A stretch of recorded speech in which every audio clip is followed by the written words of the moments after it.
Welcome to Fast Pace, the new growth, leadership and management podcast featuring Josh Phegan and Dean Mackie.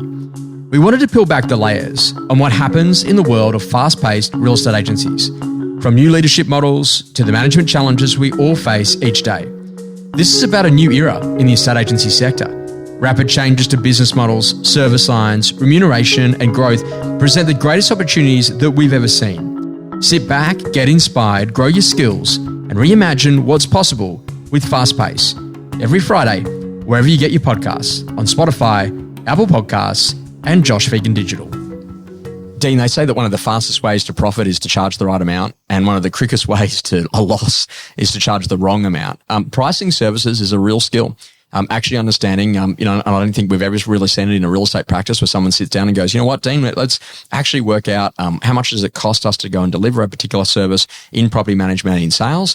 What's our margin actually going to be? What's our negotiation margin we're going to have on top for clients? What's the squeeze margin that we can negotiate when we're in front of a client?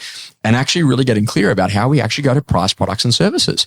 And I just wanted to ask that question, why are strawberries 99 cents in some supermarkets and $1.01 in others? Is there actually a science to pricing, and what does that mean for us in our real estate practices going forward, given that we've just been through 2 incredible years where we've had a really significant uptick in the amount of volume. We've also had a really significant uptick in what's actually happened to average sale prices. And ultimately, we've seen fees come back a little. And now in this next phase, we're not predicting that we're going to see an increase in average sale price, just by the market itself without a real strategy. And we're not going to see a significant uptick in volume, again, without a real strategy to steal market share. What are your thoughts on pricing services and why it really matters in the future of a estate agency? Thanks, Josh. I think there's some interesting conversation to unpack here. They're never easy, are they? No, mate. Thanks for all that. Look, this is the old adage, the old adage of people really needing to be able to demonstrate fee and demonstrate value and all that stuff, right? And you are right. The market has gone up, and then people said, I'm going to sell it, so I'll reduce the fee. And then we now end up in a scenario where our volumes drop off, and we could be into a whole different sort of, playing field. And you've got people that are continuing to even now drive fees down because they feel like they need to be carrying properties, potentially even with unmotivated vendors and all. Anyway, so it's sort of like in this sort of never-ending spiral a bit that's happening at the moment. It's like a race to the bottom with some people.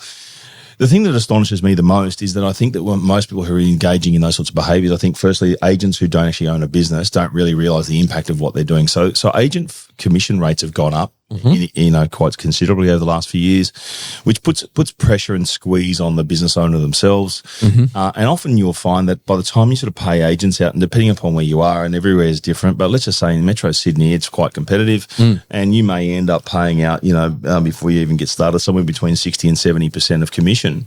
And let's just say that it is at the higher end of that, then, you're left with 30% to run everything else. And I can tell you there are businesses that are lucky to make 5-10%. In fact, what I'm now seeing is the changing market.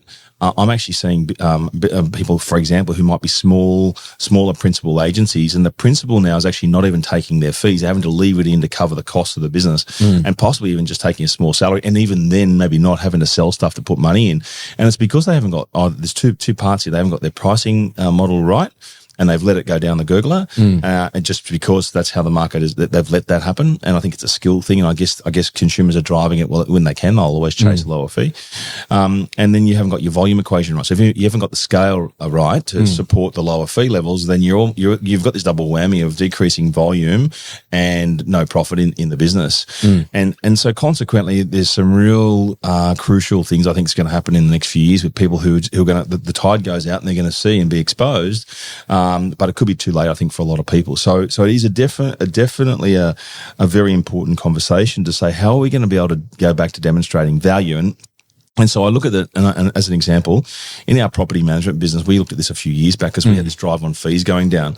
And I said to Pam, who runs that for us, I said, look, we can't keep going down from that percentage to that percentage and that percentage. We're going down, we're chasing the market down. And then other different tech platforms came in and they were having different models. And it's like, you could race to the bottom on that. And we said, actually, hold on a minute. Why don't we actually start differentiating our fee service? And we found that there was an interesting trend where we've got fee services anywhere from 2% to 30%, depending upon the service level the customer wants to receive. So we basically created like a checklist, say, hey, you want that's going to cost 5, you want that's going to cost 7. If you want all inclusive, it's going to cost 9, or you just want rent collect, it's going to cost 2, whatever it is, right? So getting really clear on that. But we got clear in that process of what it cost us to provide that fee to provide that service, and then we calibrated a fee. And I don't think the sales businesses have been sophisticated enough to get to that point yet. I do see that as an evolving landscape in time, and I think that we will start to see the ability to differentiate between a full fee service with a high touch quality agent versus more low touch. Some of it happen potentially through some bits of tech. So on that, just as a question, because it's a really powerful thing, those 27 different pricing models and I think it was Airbnb was like the more expensive side of that channel. Question for you. Did you find that there was like majority of the business tended to land it on a couple of those price points, or is it reasonably evenly spread? Or I think it comes down to how good a BDM is in selling it, to be honest with you. Yeah. So some of them, if you're just chasing quick return, you can cut the fee. But then often the client comes back and says, "Oh, well, how come I'm not getting this and this?" I said, "Well, Mr. and Mrs. Vendor, or landlord, you can, but here's what you've got to do." Even we actually thought whether we'd have people move down from sort of 5 or 7 down to 2, and we saw none of that. And we saw people coming in who wanted us to help them collect the rent because they couldn't do it with a credit card, or a machine. Yeah. And so we do rent collect for them, and then often some problem would go on the property, and then they'd sort of go, "Oh, can you help me fix it?" And then next thing you know, you're walking up the fees again. So the reason I say that, like when we did Josh Phegan Digital the first time around, we actually changed it like so you could pay monthly or quarterly or annually, and then we then said number of people, and then off the back of that, we then had a conversation around length of commitment of contract, like 1 year, 2 year, 3 year. When we first did it, we didn't realize what we'd done on the sliders, and we sent it live, and there's actually 692 different price points in the back end of the pricing system for that particular thing, and we were like, wow. And what we actually found out in ours over running that for 3 years is that there was actually 3 price points that everyone went with.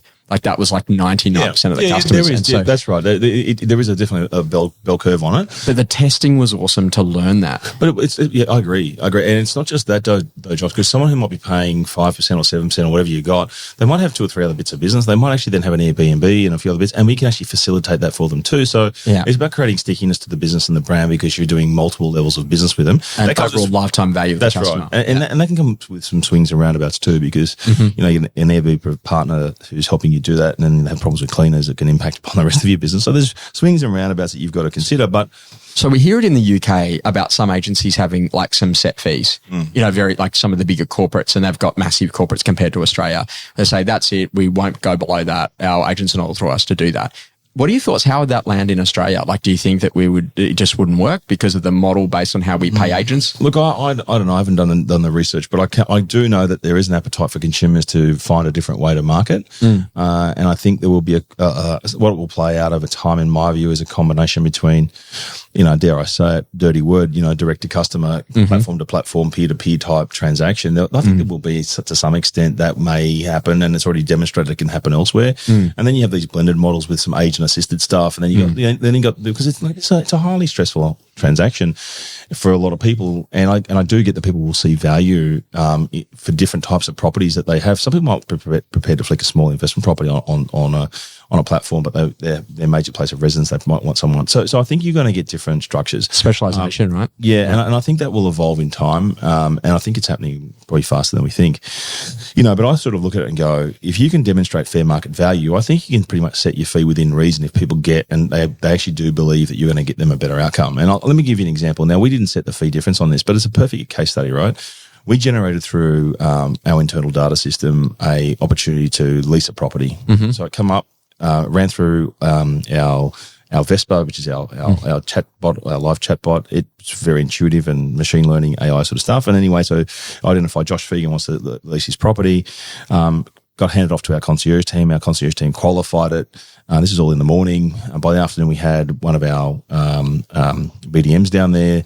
They signed it up on the spot, and we had it photographed and up live on the web that night, right? All in a day, come through in the mid-morning, and it came through our AI system, right? She had rang 3 other agents to actually come out and see the property. By the time they phoned back, one of it was 2 days later, one was 3. We had already had it up, and we already had the inspections going on, right? So the question is this, does it have more value for the customer? And if you can demonstrate more and more that you can deliver that sort of stuff versus the competition, why should you be priced the same? It leads me to a great little story, Dean. I went and got some suit pants or a set of jeans or something taken up in Balmain, and there's a tailor there. And I said to him, "Oh, mate, I need to get these jeans taken out." And he goes, "Yeah, no problems. It's $12. I said, "Okay. When can I get them?" And he said, "Oh, it'll be next week, Friday." I said, "Oh, mate, any chance I could get them today?" He's like, "Oh, no, we don't do that." I said, "What happens if I doubled the price and paid you $24?"